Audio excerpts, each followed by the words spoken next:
Okay.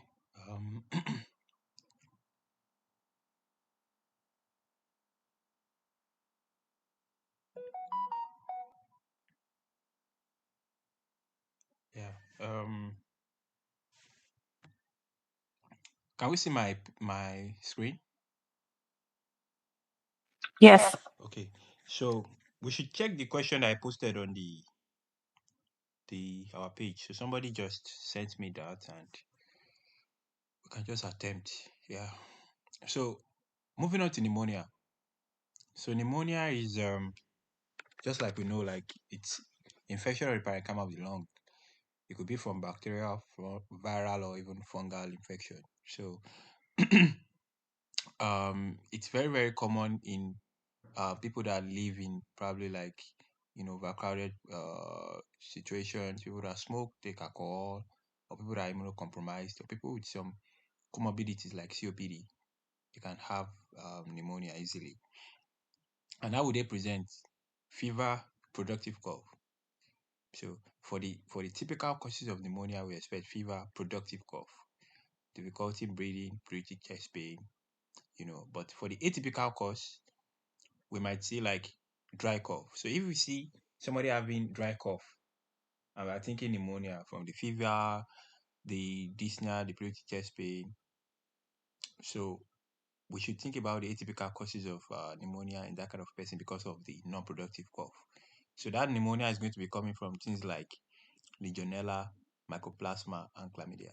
As simple as that stuff is, it can save us a lot of headache just by looking at the cough. Is it productive or not? So if the person is having other constitutional symptoms like malaria, think about something else. It could be from, you know, influenza. You know, if the person is having like sore throat, think about something else. You know, it could be like group A strep if it's sore throat. If you are seeing GI symptoms, it could be Legionella. Legionella GI symptoms.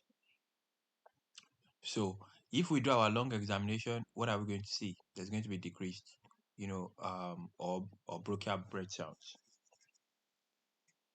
Breath sounds usually decreased. You can have bronchial breath sounds. We are going to see the like peak derails, wheezing, dullness to percussion.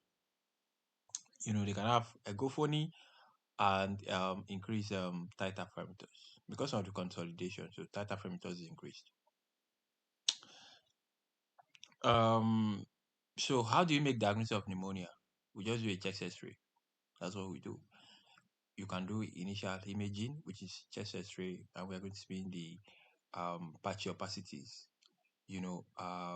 Depending on the type. So if it's lobar pneumonia, you are going to see like opacity confined to like a lobe of the lung.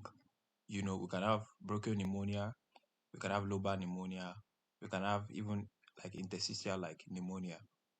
So most of the cause of interstitial pneumonia are all these atypical organisms like Legionella, Mycoplasma, Chlamydia, pneumonia. So one thing I just want to mention is that once you are seeing feature of pneumonia and the person is having GI symptoms, think about Legionella.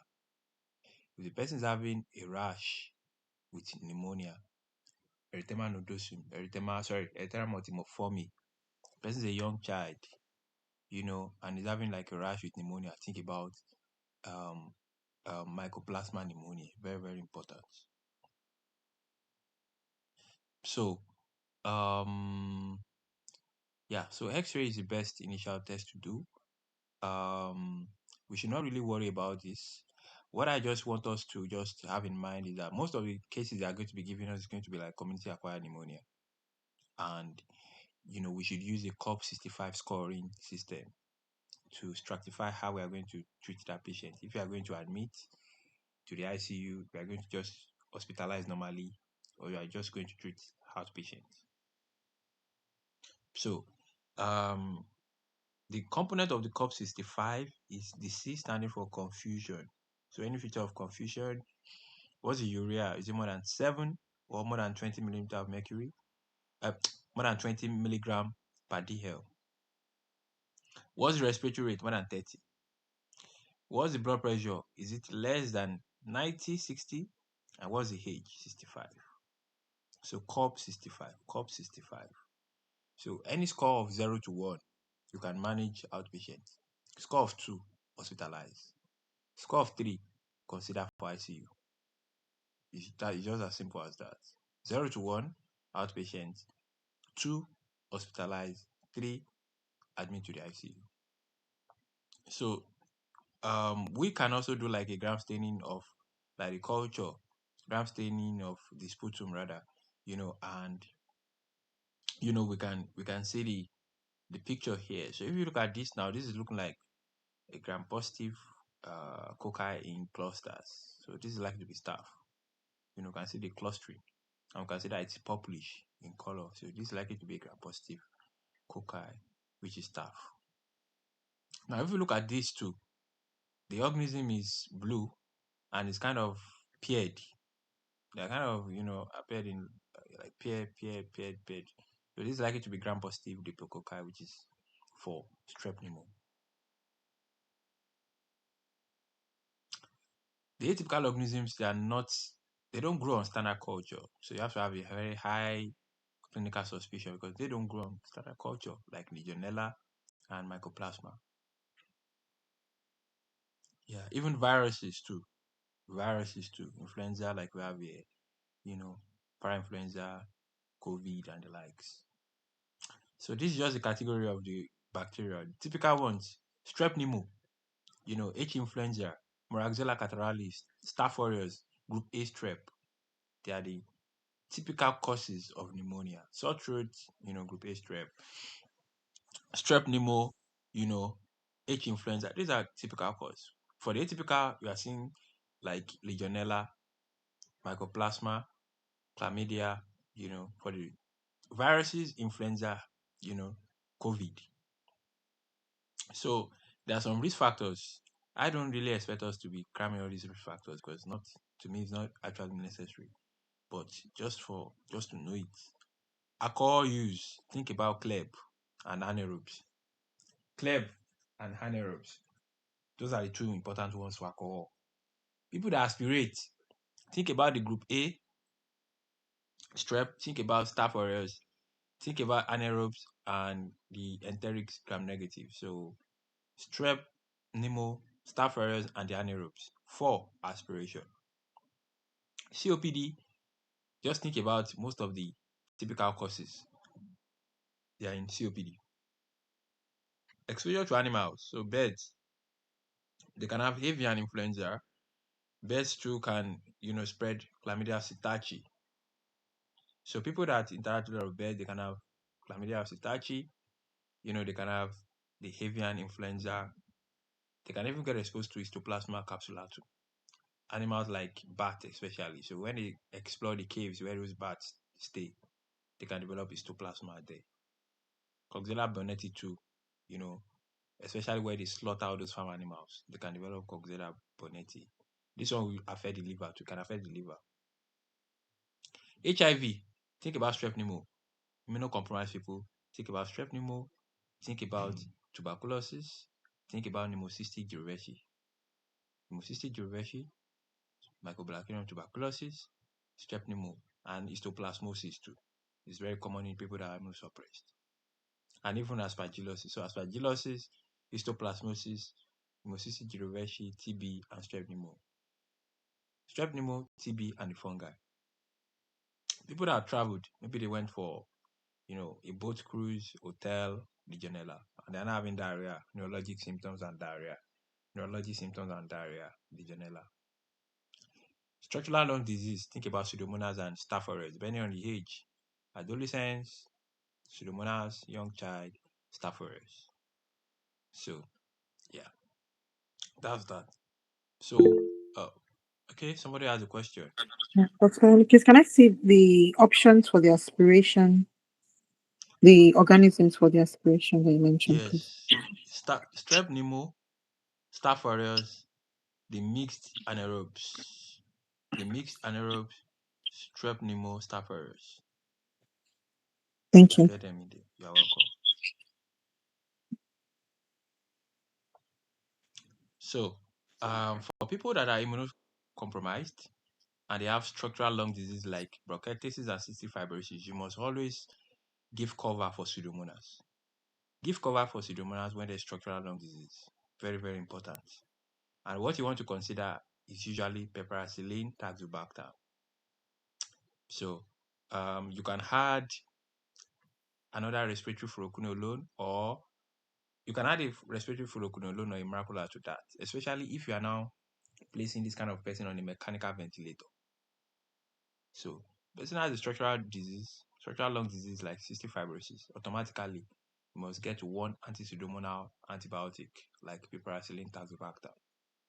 If you are now placing on mechanical ventilator, you need to add another one, which could be, a respiratory fluoroquinolone or immaculate.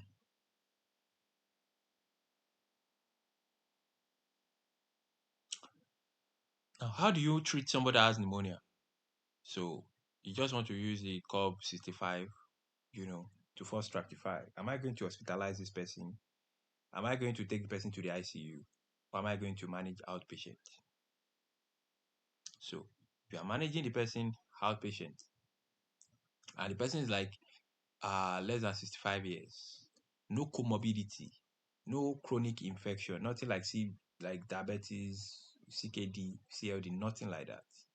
Just give your macrolide, your amoxicillin or doxycycline, AMD, amoxicillin, macrolide or doxycycline. But if the person is more than 65 years, or the person has any comorbidity, diabetes, liver disease, renal failure, any of those, so just give your amoxiclav, or so either you are picking amoxiclav only, or you are using a cephalosporin with a macrolide, a cephalosporin with a macrolide, maybe ceftriaxone and azithromycin. That could be what you are going to see in the exam. So amoxiclav or cephalosporin plus macrolide, you are okay. So sometimes they can also, they can also use like a single monotherapy of a respiratory fluoroquinolone. But always remember this combination, cephalosporin plus macrolide. If this person is having community acquired and you need to hospitalize, you can use the same thing, your cephalosporin plus your macrolide, or a single monotherapy with a fluoroquinolone, just like what you are doing in people that are more than 65 or anybody with a chronic condition. Either you are using your cephalosporin with your macrolide, or you are giving fluoroquinolone monotherapy. The same thing is what you do if the person is requiring hospitalization. Fluoroquinolone or cephalosporin with macrolide. If the person is now being taken to the ICU, so you need to now combine your cephalosporin with a macrolide, or you use your cephalosporin with a fluoroquinolone. So you don't give them fluoroquinolone monotherapy if you are taking them to the ICU, because the organism vary, but we cannot be learning all these organisms. It's a lot. If the person is hospitalized, we have said it, the person either use fluoroquinolone monotherapy or cephalosporin with macrolide. But you need to introduce anti-pseudomonas agent to that person. So start anti-pseudomonas agent if the person is having a structural lung disease. So you can give piperacillin tazobactam. If the person is now critically ill, that is, the person is in shock or requires ventilatory support, you have to add another one, like maybe a respiratory fluoroquinolone. So you have to use two with an anti-MRSA agent in the hospital. So you hospitalize, you give piperacillin tazobactam, fluoroquinolone, and vancomycin to cover for MRSA. If you are, taking somebody to the ICU, you are ventilating, or the person is in shock. Because the person is having a structural lung disease, the person is taking piperacillin tazobactam. Now you are ventilating the person, or the person is in shock, you add another one again. Then you also give an anti-MRSA agent. So that is that about the algorithm. Just always remember, if the person is normal, just give AMD, amoxicillin, macrolide, or doxy. If the person is more than 65 or having any chronic illness, it is the same thing as person requiring hospitalization. Cephalosporin plus macrolide or fluocinolone monotherapy. We are taken to the ICU, cephalosporin plus macrolide or cephalosporin plus fluocinolone.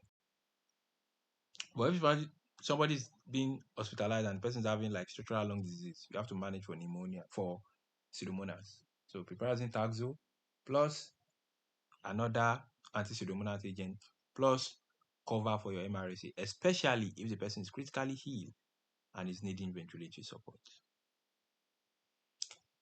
Anti-pseudomonas, sorry, I said pseudomonas, anti-pneumococcal agent should be given, like in terms of vaccine, anti-pneumococcal protection should be given in form of vaccination to anybody that is more than 65 years. So once you are more than 65 years, you need to take pneumococcal vaccine, or to all children too, especially if they are less than 5 years. So they need to take, coccal, vaccine.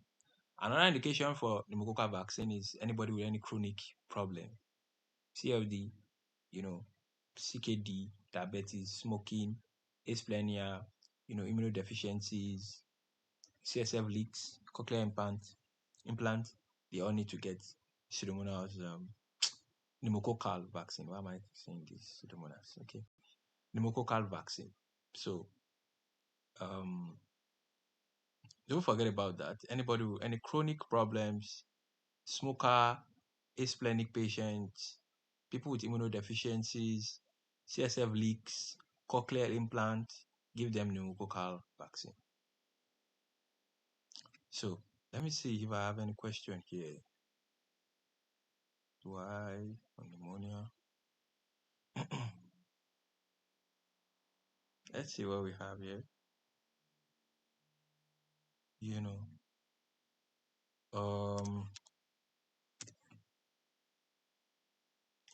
So a 70-year-old woman is brought to the emergency department by her daughter due to 2 days history of fever, cough, and a day of excessive somnolence. The patient has a history of hypertension and osteoarthritis. She does not use tobacco or alcohol. She lives independently in a senior residential facility and ambulates with the assistance of a key. Temperature is 39.2. Blood pressure is 110. Pulse is 110. Respiration 24. No pharyngeal erythema or cervical lymphadenopathy is present. Lung auscultation reveals crackles in the right lower lung field. Lab results are shown. Leukocyte 13,800, blood urea nitrogen 22, creatinine 1.2. Chest X-ray shows a right lower lobe infiltrate. Which of the following pathogens is the most likely cause of this patient's condition?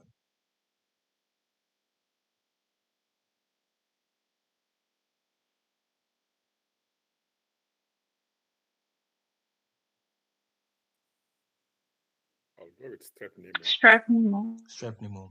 So strep pneumo. That's the commonest cause.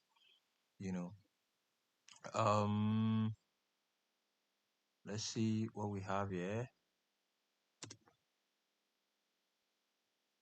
Lord.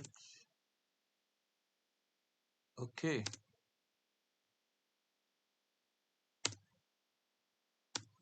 A 55-year-old man comes to the emergency department due to 2 days history of fever, chills, and productive cough. Over the past 4 months, he had 2 episodes of pneumonia, both of which resolved completely with antibiotics. He smoked a pack of cigarettes per day for 30 years but quit following the second bout of pneumonia. The patient's only other medical problem is hypertension. Temperature is 38.9. Blood pressure is 130. Pulse is 98. Respiration is 18. Oxygen saturation is 94% on room air. Crackles and increased breath sounds are present over the right lower lung field. Leukocyte count is 14,200. Blood urea nitrogen is 12. Chest X-ray reveals right lower lobe consolidation. Antibiotics are administered. On follow-up 5 days later, the patient described improvement in his cough and fever. Crackles are still present in the right lung base. Review of the chest X-ray obtained during the previous episode of the pneumonia reviews, a consolidation in the right lower lung segment, same as found in the current episode. Which of the following is the most appropriate next step in the management of this patient?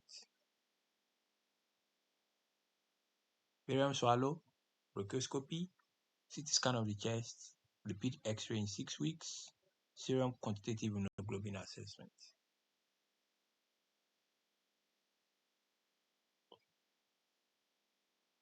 C. C, right? Hello? Yes, it is. Why? Why are we picking C? Within this short period, you don't expect the lesion to resolve. Maybe you repeat the X-ray, you continue the treatment and repeat the X-ray in 6 weeks, then the lesion, the consolidation will resolve completely.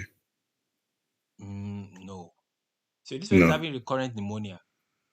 We're Mhm. discussing something and we said if we see somebody having recurrent pneumonia, we should think of I something. think I would like to do bronchoscopy to rule out malignancy because of recurrent But pneumonia. but but is that something we can do that is less invasive? CT scan. That's CT Yeah, scan. CT scan. CT scan. Yeah. But bronchoscopy is a little bit invasive, so CT scan will be more appropriate to do to rule out like a lung cancer because this person is having like recurrent infection on the same site. So that is likely going to be like due to like a bronchial carcinoma obstructing the airway. So you need to do a CT scan to rule out cancer. Okay. So recurrent pneumonia, think about cancer.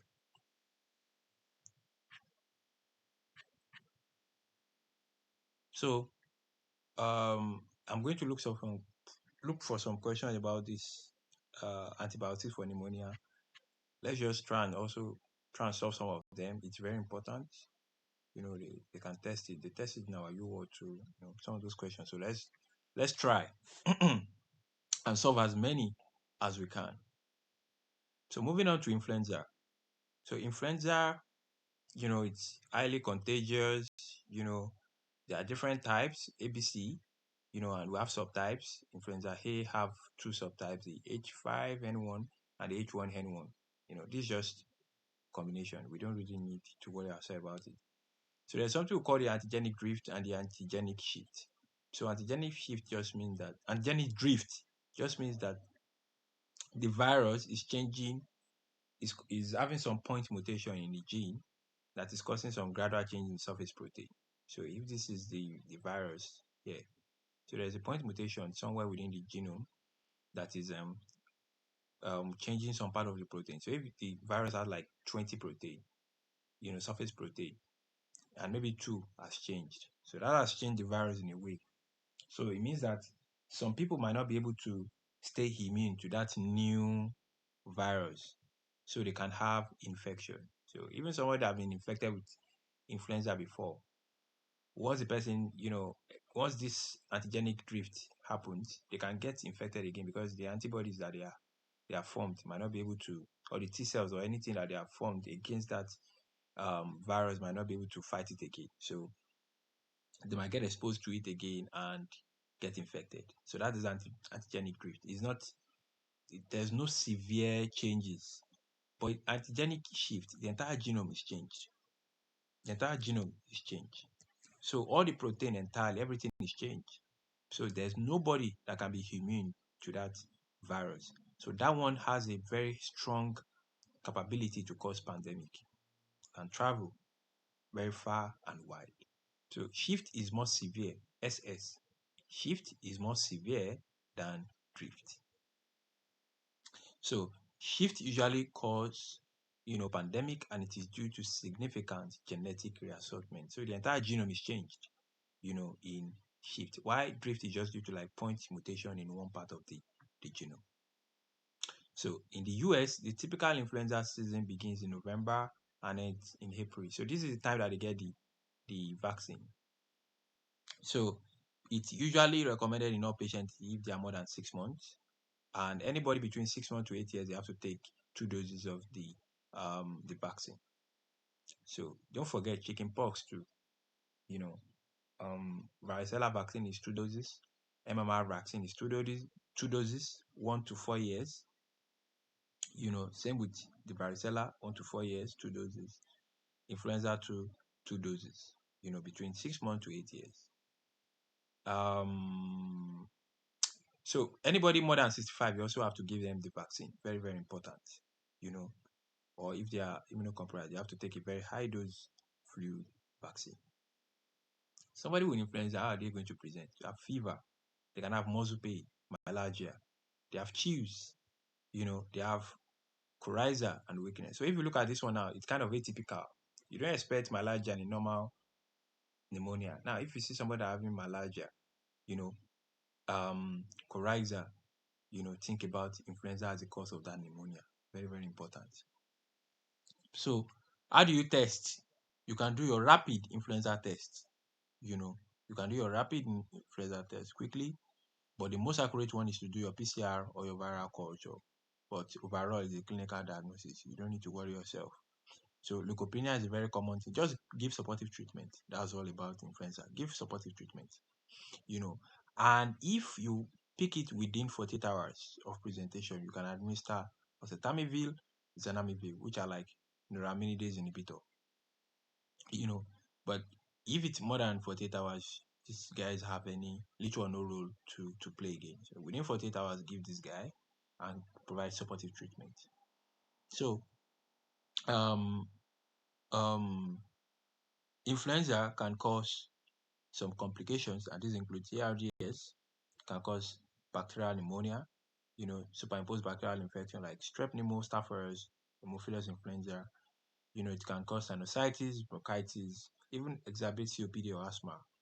So it can even lead to myocarditis, pericarditis, just name it. So this is a very serious problem for people that are immunosuppressed. They are the ones that can develop ARDS and other things like that. So let's look at aspergillosis. So we already talked about this briefly 2 days ago, and this is just a condition caused by aspergillus organism, and how do we identify aspergillus? Silver stain, it branches at less than 45 degrees, and the hyphae are usually septated. So we talked about allergic bronchopulmonary aspergillosis as being typically seen in people with asthma or cystic fibrosis. We talked about the presentation. They can have features of bronchiectasis, hemoptysis, fever, cough, weight loss. You give antibiotics, it doesn't work. If you test for your IgE for aspergillosis, will be present. There will be eosinophilia more than 500. And what you want to do is just to give steroids and what to give. Anybody remembers what to give again? What do we give?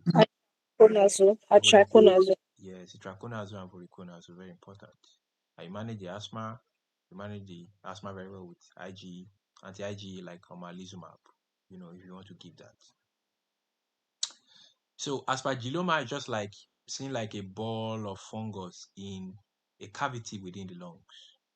So it usually occurs in people with pre-existing cavitary problem, like from tuberculosis or even from COPD, and they are asymptomatic. It's something you can accidentally discover from doing the chest imaging. But sometimes it can be bad that they can erode into the surrounding vessel and they can present with hemoptysis. So when you do your imaging, you're just going to see solid mass within a pre-existing lung cavity, and it moves with repositioning.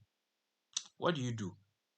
So this is going to be like the presentation. So you see the mass within, the cavity. So ball of fungus within the cavity, that is aspergilloma. So antifungal might not work. You might find it very difficult to penetrate into the cavity. So what you do most of the time, if it's symptomatic, is to go in and do a surgical resection of the lesion. And if the person is having like massive hemoptysis, you might try to embolize. So there's also chronic necrotizing pulmonary aspergillosis, and these people, just like aspergilloma too, they are going to be having so they can have cavities too, but the cavities is usually from the effect of the aspergillosis, not like in aspergilloma, in which they are just occupying the cavities. No, you are not going to be seeing ball of fungus within the cavities. You are just going to be seeing different cavities, in the lung because of the effect of the aspergillus organism. And it's very common in people that are immunosuppressed. People that are immunosuppressed, people that are on steroids, so they have very weak immunity. So that aspergillus organism is going to be causing necrosis of the tissue with formation of cavities like tuberculosis. So most of the time you might just want to give, voriconazole to treat it, and the patient is going to be all right. So that's all we just do. For invasive pulmonary aspergillosis, they can have cavities. So this one too is very common in people that are immunosuppressed. They can have cavities in the lungs, but the problem does not stay in the lung because don't forget the word is invasive. So they are moving outside the lungs, they are going to other tissue sites. So they can go to the brain. They go to the brain, they can have features of meningitis. They go to the skin, we are going to see like different lesions. You can see nodules, erythema, you know, different lesions in the skin.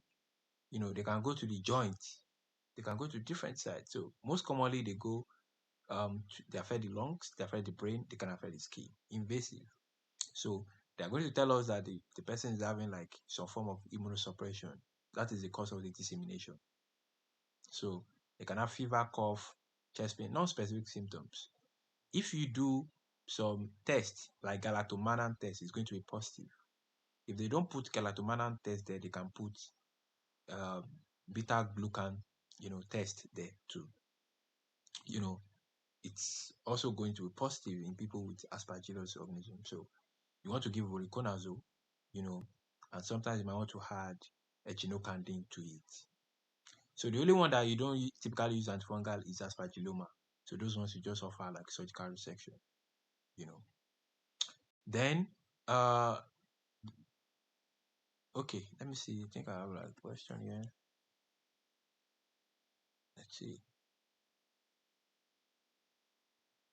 Okay, let's just do this question. I will just call it a day.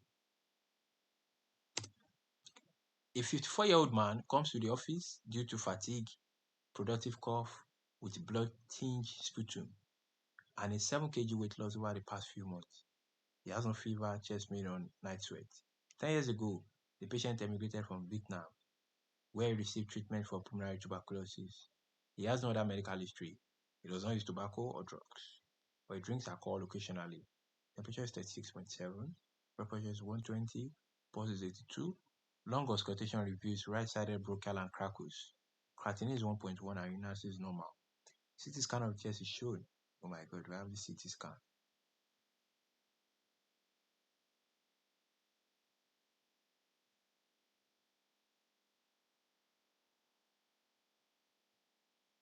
Because sometimes you might not save all these things.